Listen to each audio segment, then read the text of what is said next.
The Adventures of the Saint, starring Vincent Price.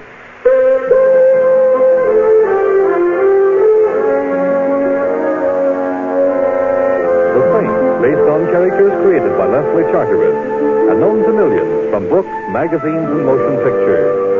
The Robin Hood of modern crime now comes to radio, starring Hollywood's brilliant and talented actor Vincent Price as the Saint.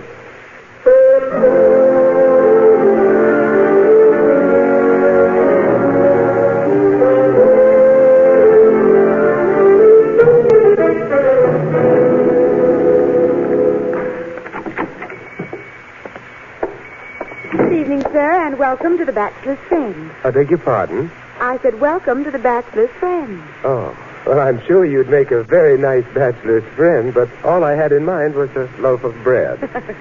The name of his bakery is the Bachelor's Friend.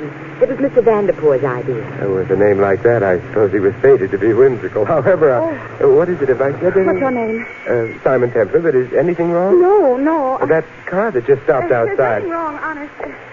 Here. Oh, what's that? Your cake. My cake, but I wanted a loaf of bread. Well, you love that cake. It's just like the kind your mother used to bake. My mother used to bake terrible cakes. Battleships used them for anchors. Hello, Peggy. Hello, Mr. Gregg. Martin, say hello to Peggy. Sure, Mr. Gregg. Hello, Peggy. Hello. Your customer is leaving, Peggy. Oh, yes. Yes, of course he is. He's just leaving. a moment now. I might like it here. The customer is leaving, Martin. Like you say, Mr. Gregg, he's on his way right now. Well, I feel terribly self-conscious being talked about like... A revolver, Morton? A revolver. Loaded? Loaded. You're quite convinced I'm leaving? You heard what Mr. Gregg said? I should hate to make a liar of Mr. Gregg. You won't, and keep on living. Then I won't. I like living. Good night, everyone. Morton? Hey, yeah, Mr. Gregg? He seems like a nice chap. He does? One of the finest. I think perhaps we owe him a ride. You needn't bother. I get car sick. See that he takes a cab, Morton. Give the driver his instructions. Have him take our friend here for a long drive to the ocean. Hey, yeah, Mr. Gregg. It's a beautiful night. He'll enjoy his drive. Come on, mister. Coming. Don't forget your cake. My cake? Oh, yes. Thank you, Peggy. Good night. Good night, sir.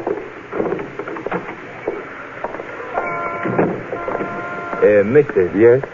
I wouldn't toy with no Boy Scout ideas about doing a good deed if I was you. Nature Lovers of America was my outfit. Just forget all about that blonde back in the store. Well, I'll try, but I can't promise she was so...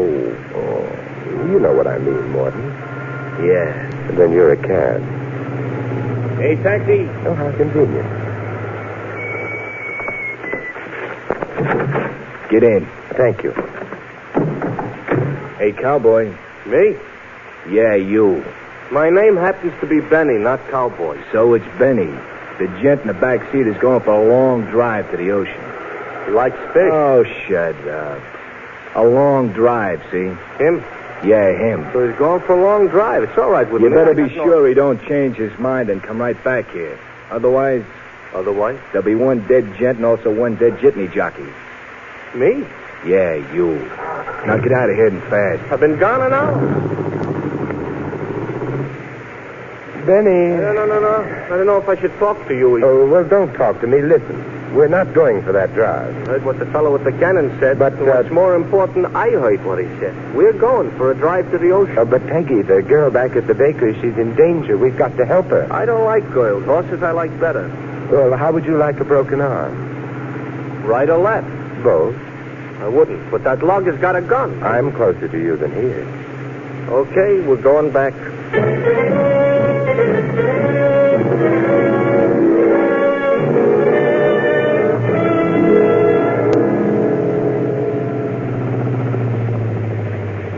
The bachelor's friend.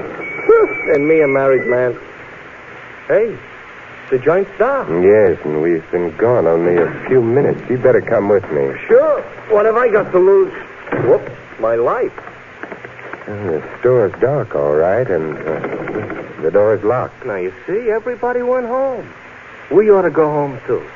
You're home. My wife don't like you. There's something wrong. I can't see a thing inside. Hey, that was Peggy. Got a nice voice, but I think she was off key. There may be another entrance. Backfiring. That's all. Backfiring. The bread is backfiring. There are people inside. We've got to get in. Me, I think a nice long drive to the ocean would be nice.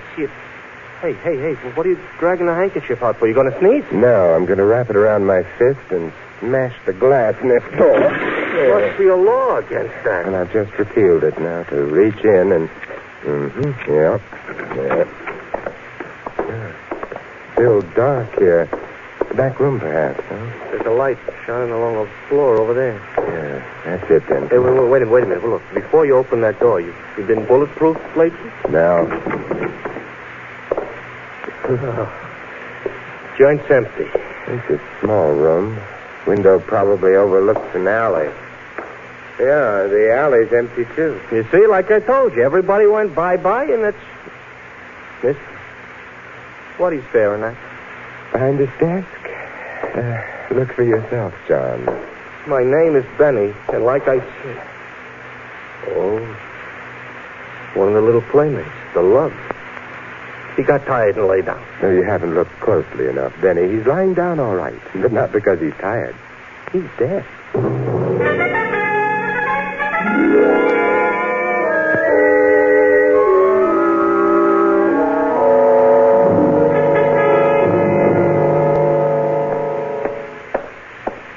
Okay, so I phoned the cops like you said. They'll be very glad to drop in right away. Good. Find out anything? Morton's dead. The others must have ducked out the back window. Well, there's nothing more to be discovered here, therefore... Wait a minute. Are you leaving? I'm afraid I am. Yeah, but the cops are not going to be happy about that. Well, they don't like me anyway. My wife don't like me. That don't mean I can walk out on her. Yes, but you see, you married your wife. I didn't marry the police. You got something there. Yes, good night.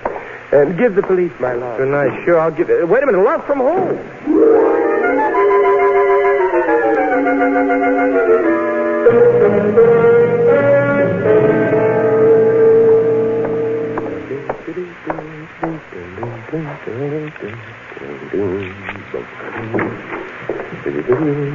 Hello, Mr. Templar. Well, of course, it may be an optical illusion. Hello, but Simon. all optics should have such illusions. Hello, Peggy. I'm here. Yes, so I noticed. Should you be here in my apartment? Why not? The explanation could lead to trouble. Frightened. Very warm for January, isn't it? Is it? Very warm for January. What brings you here? Well, it's a very nice apartment. No etchings, though. Who cares? Etchers? Peggy, how did you get in here? The janitor let me in. He did? Why? I told him I was your sister. I've already told him I'm an only child. Then he's probably very confused by me. No, he's merely having low thoughts. As a matter of fact, I might be having low thoughts, too. Except that I'm the high-minded type. What happened to your little friend? Mr. Gregg and Morton, I don't know. They got into a terrible argument. And you detest arguments. So I went out the back way and came right here. Well, you shouldn't have. You missed something. I did? Definitely. What did I miss, Simon? The end of the argument. Morton lost. Oh? The hard way. He was shot. Simon. Not by me. He was shot dead. Oh, I'm sorry about that. Why? Did you shoot him? Of course not, but you see, Mr. Gregg and Morton were fighting over me. Were they? You sound as if you don't believe me. Don't you think I'm worth fighting over? Yes, I do. Then why are you guys going to waste something? Oh, we mustn't forget that we're brother and sister. Simon, that's silly. And besides, you might not be safe. Well, what does that mean? If Gregg and Morton were fighting over you, then obviously both of them believed you were worth fighting over. And at the moment, Morton is dead. And that frightens you? It terrifies me. Are you a man or are you a mouse? Well, I like cheese. Well, then suppose we forget the whole thing. I just made a mistake about you. Which reminds me, I made another mistake. Which one? That cake I gave you, it didn't belong to you. I didn't ask for it. I know, but I was a little confused. And I want the cake, please. The cake? Oh, yeah. What's the cake? Simon, are you stalling? No, I'm trying to remember what happened to it. Simon, you don't have the cake with you? Oh, you can search me, but I warn you on pictures. Simon, what happened to that cake? I must have forgotten it in the cab. In the cab? Simon, what kind of a cab was it? The kind with a meter. Oh, you...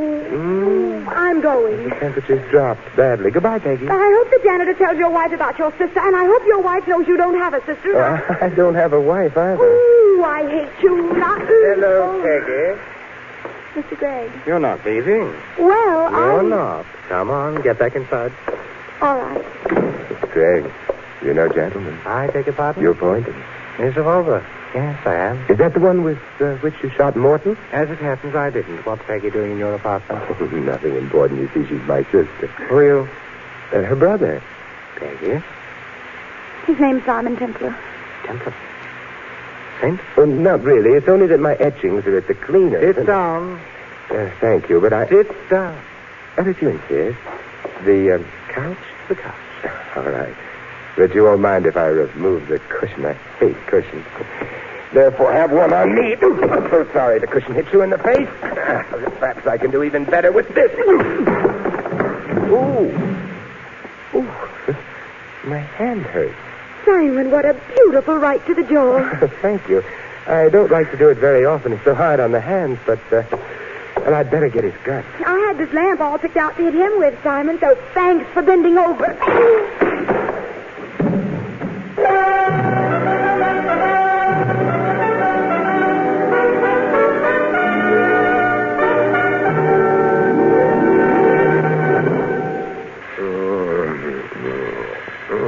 I'm dead. Oh, all right. Ooh, Simon, the two-headed boy. Meet Peggy and see John Hopkins from the bottom. I was ringing, and I was ringing, and I was ringing. Stop it. I already got a ringing in my head, both my heads. So I came in because I was ringing. I know, and ringing. Nobody was answering, and nobody was answering. Neither of my heads were answering, that's true, but why did you come here in the first place?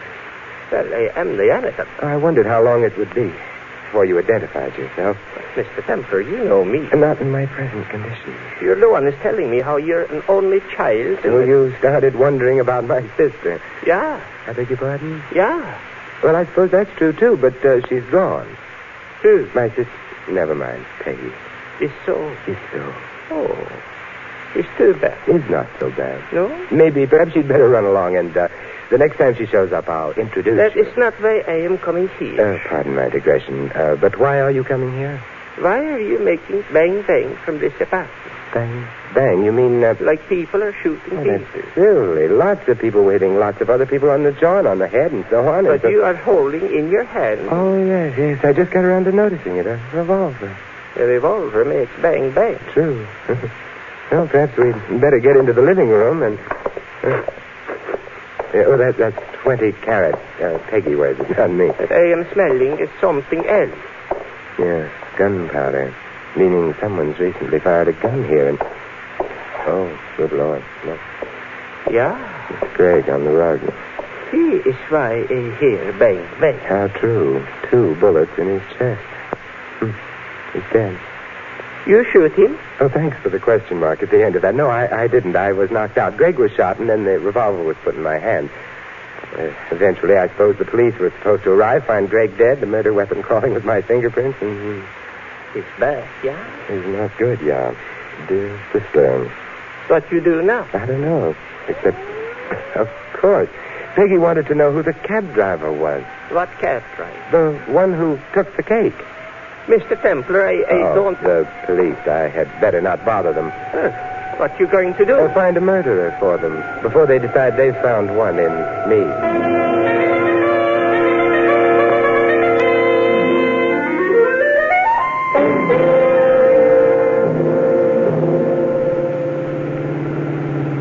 Well, here you are, Red Devil Cab Company. That's what you wanted, huh? That's what I wanted. Here you are. Don't buy any yachts. Oh, why should I? I already got one.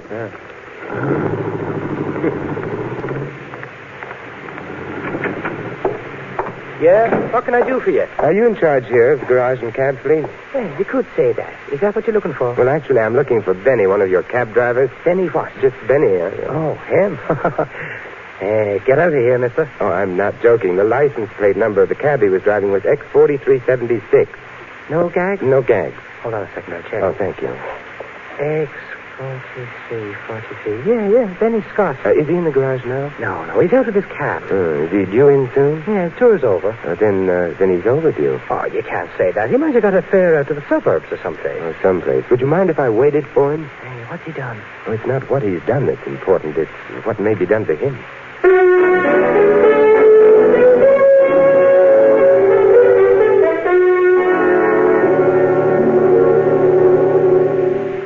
Been here for more than an hour. Yeah, Benny isn't usually this late, but... Oh, excuse me. Red Devil Cab Company, Grogan speaking. What? One of our cabs is parked in front of your driveway. Well, lady, you just tell the driver to... Huh? No driver in it? lady, that's impossible. All right, so you live in Ocean Drive Avenue. I know it's a very nice neighborhood, so maybe number 536 is unusual nice, but... Lady, our drivers don't leave their cabs in front of driveways. It's a company rule. Good night. But how do you like that? Hey, maybe... Benny, yeah, I've already thought of that. 536 Ocean Drive Avenue. Well, I'll go right out there, but... Oh, Grogan, could you tell me where I might be able to get a cab?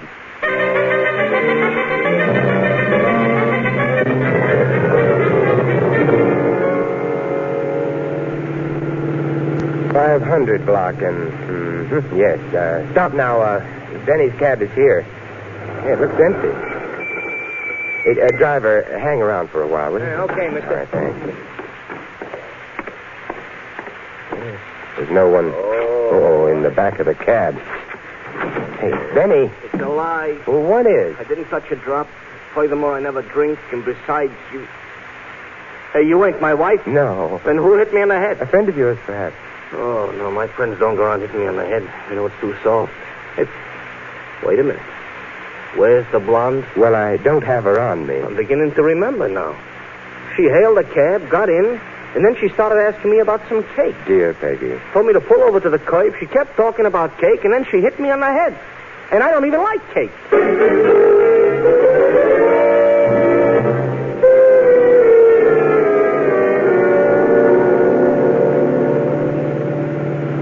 Mr. Templar, I don't get it. No, but Peggy did.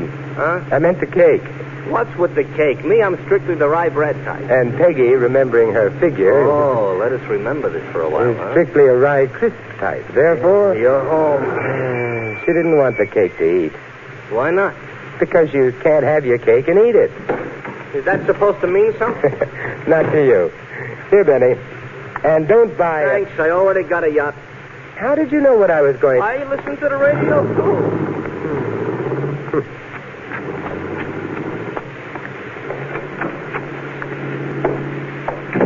Good evening, Mr. Templar. What? Oh, well, do you spend much of your time lurking in vestibules? Loads. I'm crazy about vestibules. Well, that's nice. I'll lead you to this one. Just a moment. That's not my elbow in your rib. Now, don't tell me. Let me guess. It's your tibia maxima? It's a revolver. It makes a loud noise, and it fires bullets. Oh?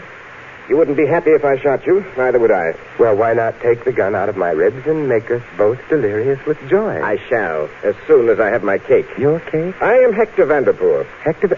Oh, the owner of the Bachelor's Friend Bakery. How cunning of you to remember. Well, I don't have your cake. You might be fibbing. I never fib. It's not cricket. Neither is murder. But I shall murder you unless... in your apartment, if you please. Oh, of course. Here's the foyer and the living room. Now, see? There's no one here. Where are they? Who? We're being very naive, aren't we? The diamonds, my friend. The diamonds? The lovely white diamonds dear Peggy gave you. Dear Peggy must have forgotten. Oh, no. She gave you the cake. So she did? The diamonds, I'm pretending you don't know, were in that cake. But why? Do diamonds make a cake taste better? Where are they? You're rapidly losing your whimsy, you know. Why are you so interested? I arranged their theft, my good man, at great inconvenience to myself and with considerable effort. I don't intend to give them up. Well, how did they get into that cake? Peggy. It would appear she decided to double-cross me. Therefore, she hid the diamonds in the cake and slipped the cake to you right under Greg's and Morton's nose. They each had a nose to themselves. I find I'm tiring of wit. I'm beginning not to be amused. Nor amusing. Therefore, you will either hand over the diamonds at once Or else? Die. But I... Get over to the side, Templar, near the window. Well, I've already seen the Get over. view. Well, if you insist. That gets you out of the way. Now, then. You're heading for my bedroom. No, only the door. Oh, Dear Peggy, won't you please join us? well, I was only... She was only being a sister to me. Simon, I came back to cook with him, and I'm afraid I'll... You're here because you're obviously working with Templar. Well, that's nice work if I can get it, but... Greg and Morton are both dead. I shall miss them, Peggy. Well, I had nothing to do with... I shall miss them, but I won't miss you. Where are the diamonds? I don't know. You have perhaps a few seconds left of life. All right, I'll give them to you. They're here in my bag. Get your hand out of that bag. But the diamonds are I here. told you. Opportunity knocks, according to proverb. But what? Which takes care of Mr. Vanderpool. Peggy? Oh, you shot me, Simon. Oh. I think I'm going to... Living room's cluttered with bodies. I must say Peggy's nicer, but... Flesh wound. I think everybody's going to live for a while. I'm becoming too Vanderpool. First the revolver, yes. And then a helping hand, and you're on your feet again. You. I probably am, and I certainly did. However, I have the gun now. You're going to kill me, aren't you? Why should I? Because then you and Peggy can keep the dime. You forget the corpses, don't you, Mr. Gregg and Morton? The police are going to want a murderer for them. Well, Peggy killed them, so... You forget I'm being a brother to Peggy. Look, will you please get it over with? Now, don't rush me. You, Gregg, and Morton were jewel thieves. The bakery served as a front. The diamonds in the cake were supposed to be Gregg and Morton's share, right? Yes, but... Gregg and Morton are both dead. If you had the jewels, they'd all be yours now, wouldn't they? Yes, if I had the jewels... Peggy wasn't supposed to know anything about them. That's why you baked them into that cake. We both know all that. No, up until this moment, I didn't know that the jewels had been baked in the cake. Therefore, I shall not kill you. Well, what? Because, you see, the police are going to take care of that.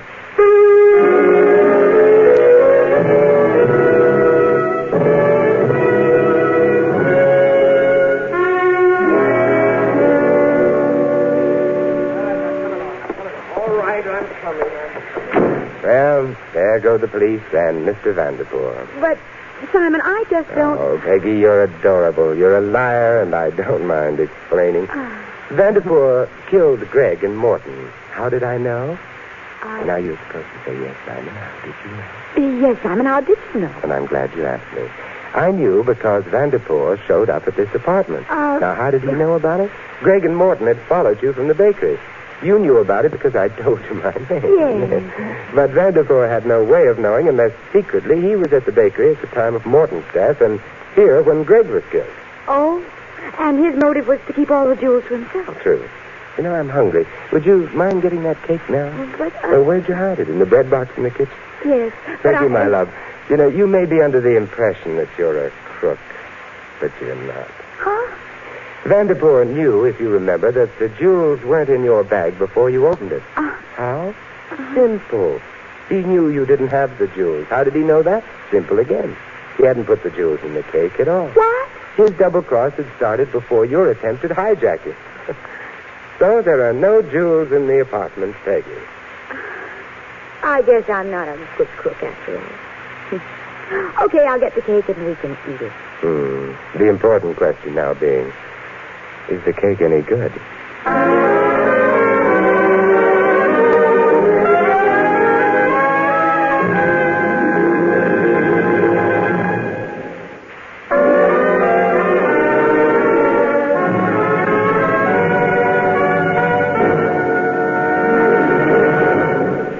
And now, here is our star, Vincent Price. Ladies and gentlemen, our friend Peggy might have done better had she chosen her friends more carefully.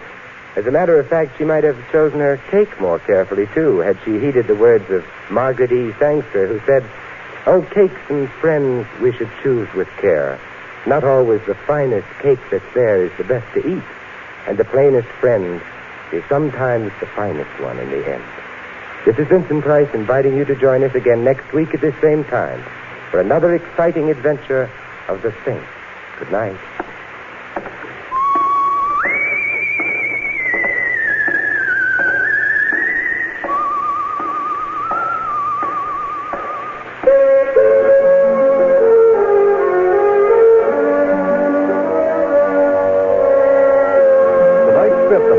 Written by Louis Cities. Our cast included Betty Lou Gerson, Peter Leeds, Dan O'Hurley, Larry Dobkin, and Ted Von Ells. The music was composed and conducted by Harry Zimmerman. The Saint, based on characters created by Leslie Charteris, is a James L. Safier production and is directed by Thomas A. McAvity. Vincent Price is soon to be seen in Robert Lippert's production of The Baron of Arizona. All you Saint fans will be glad to know that the Saint comic books are on sale at all newsstands. Your announcer, Merrill Rudd. This is the Mutual Broadcasting System.